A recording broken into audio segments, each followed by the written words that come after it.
Hello friends, आज मैं आपको गाजर और गोभी का अचार डालने की इजी रेसिपी बताने जा रही हूँ। इसके लिए हमें चाहिए गोभी 100 ग्राम, 1 कैरेट, गाजर, नमक, रेड चिली पाउडर, हल्दी, काला नमक, मस्टर्ड ऑयल। ओके, सबसे पहले क्या करें, गाजर को छोटे छोटे पीसेस में काट लें, पतले और लंबे पीसेस, ताकि ये जल्दी गल सकें। और गोभी को भी पतले और लंबे पीसेस में काट लें।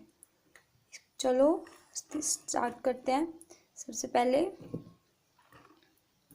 गोभी और गाजर को एक बाउल में निकाल लें।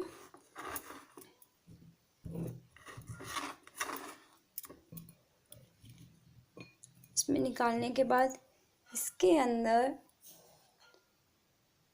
1 चम्मच नमक,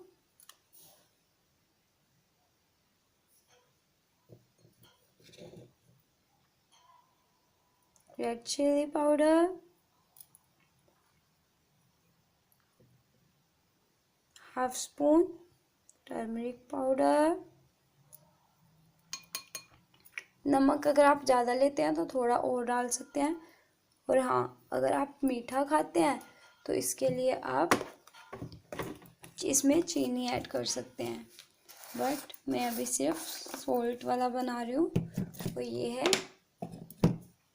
ब्लैक सॉल्ट, ये भी मैं हाफ स्पून ही डालूँगी, इससे टेस्ट अच्छा आएगा और आपको अच्छा भी लगेगा। अब इस सबको मिक्स कर लीजिए अच्छे से।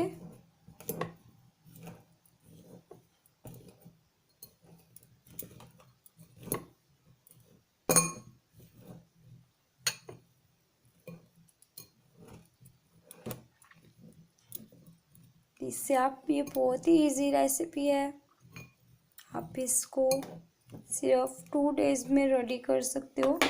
अच्छे से रेडी करने के बाद अब एक खाली जार लीजिए और इसके अंदर ये सब डाल दीजिए।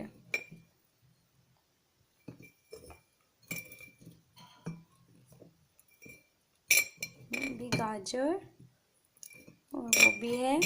इसके अंदर आप शलगम, मूली भी ऐड कर सकते हैं, अदरक भी ऐड कर सकते हैं। It's depends upon you, what do you want. ये देखिए, अभी ये देखिए मैंने इसको जार में डाल दिया है। इसके अंदर अब मैं 1 कड़छी ऑयल डालूंगी। इसको मैं अंदाजे से डाल रही हूँ, सरसों का ऑयल है, इनफ। ये मैंने 1 कड़छी डाला है। और इसके अंदर आप मस्टर्ड सीड्स भी ऐड कर सकते हैं, और अगर आपके पास मस्टर्ड सीड्स नहीं है तो आप मस्टर्ड पाउडर भी यूज़ कर सकते हैं। अब इसको, जार को बंद कर दीजिए। बंद करने के बाद इसको अच्छे से हिलाइए, ताकि सब चीज़ें अच्छे से मिक्स हो जाएं। जो आपने तेल डाला है वो भी इसके अंदर सभी पीसेस के साथ मिक्स हो जाए। आप देख रहे होंगे ये सब अच्छे से मिक्स हो चुका है। अब इस जार को आप 3 दिन के लिए छोड़ दें और उस जगह पे रखें यहाँ पे इसको प्रॉपर धूप मिले। और 3 दिन के बाद आपका गाजर और गोभी का अचार रेडी है। होप आपको मेरी ये वीडियो अच्छी लगी होगी। अगर आपको मेरी ये वीडियो अच्छी लगी हो और मेरी और वीडियोस देखने के लिए मेरे चैनल को ज़रूर सब्सक्राइब करें एंड मेरी वीडियो को लाइक करें। Thank you for watching my video. Thank you so much.